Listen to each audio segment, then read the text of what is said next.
In my last video, we discussed Angus's Black SG, which he has been using for the last 30 years or so. And it's actually surprising to think about it. This guitar is the SG he used for the largest part of his career. And I wanted to record an extra video just to talk a little more about the history of this guitar, the changes it went through the years. So as we discussed earlier on the Donington concert, this SG had the Les Paul truss rod cover, and it was fitted with what I believe to be Grover tuners. And this type of tuners require the holes on the headstock to be enlarged. This is why when you look at this guitar, you'll see that the washers on the tuners are larger than vintage tuners.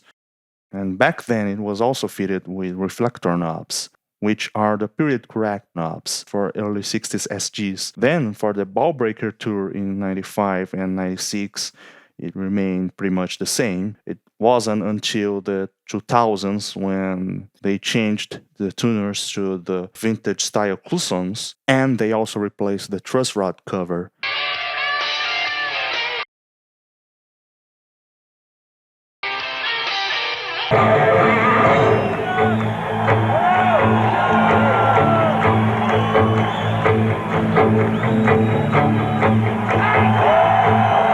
But also note that these are the modern type of cloison tuners, which also feature the larger washers and the screw-in bushings. The tuners fitted to Angus's guitar in 2015 were Tone Pro's cloison tuners. As you can see by the slightly rounder casing, there's a very gentle curve on the back part of the enclosure. And this is basically how the guitar still looks to this day. Obviously, more parts probably have been changed through the years, but these are the most visible changes we can see on photos. But did you know that Angus actually has a duplicate of this guitar? So this is the guitar he used on the Are You Ready music clip. And if you watch closely, you'll notice that it's actually a different guitar. The first difference is that the guitar doesn't have the Les Paul truss rod cover, but more importantly, the tuners. This guitar has the vintage style cloison tuners with the push-in bushings, and as you can see, they have a much smaller footprint on the face of the headstock. Another difference is that it has the holes of the Vibrola still visible, so this is the easiest way to tell them apart. This is the guitar that was displayed at the Metropolitan Museum in New York a few years ago, and the description of the guitar says that it was used at Donington and the Grammy Awards.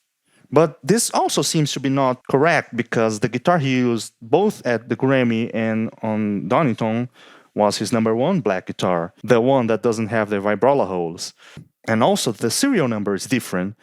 The serial number of this guitar is 198491, and the serial number of #1, as we saw previously, starts with 113, so they're obviously different guitars. So why did the Metropolitan Museum claim that this guitar is that guitar? Well, probably they didn't know the difference, or either they thought that the general public wouldn't care.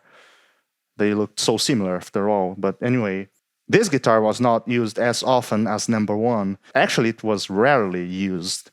So here we have a few more photos of #2 recently from 2015. And here we can clearly see the Vibrola holes and the smaller tuners.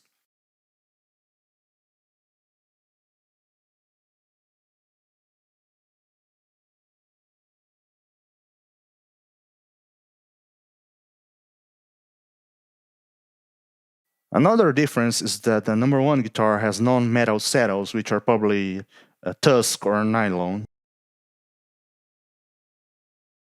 while guitar #2 has metal saddles, as you can see here and here. So now you know that Angus actually has 2 black small guard SGs. So I hope you liked the video and see you next time.